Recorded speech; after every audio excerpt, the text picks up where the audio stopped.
Link down below, as always, if you want to read this on your own. This update brings some very much wanted features.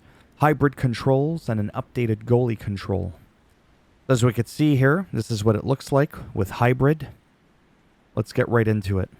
The removal of the hybrid control options has actually made the game difficult to play for users who require the ability to perform core actions on the face buttons of the controller.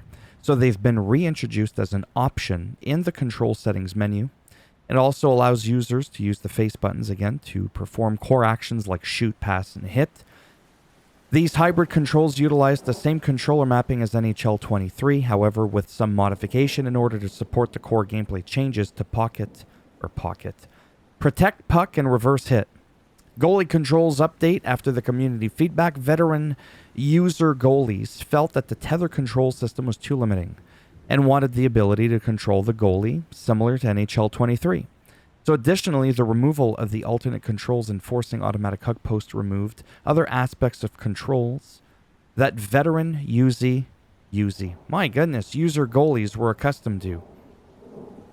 User goalie control settings have been expanded.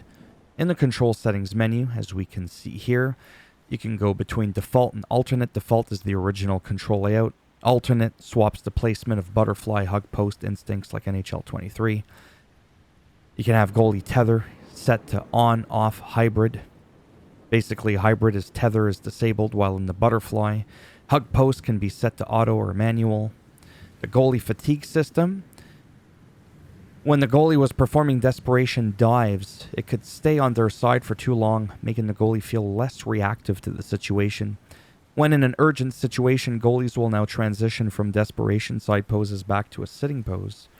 And then from sitting, they may get back into the butterfly, or the caterpillar or the worm, or set. This helps create more urgency for the goalie while allowing them to make future desperation saves from sitting or recover quicker back to a butterfly or set. The stick lift update. Defensive players who perform the stick lift have a higher chance now of taking a penalty. Okay. Stick lift targeting has been updated to target a lower location on the opposing player's stick, which reduces the chances of taking a penalty. And there's some general bug fixes, which I'm not going to read all of it, just overall bugs and stuff that impact the gameplay experience. Vision passing icons, rare bugs that could lead the goalie to spinning on the spot when moving.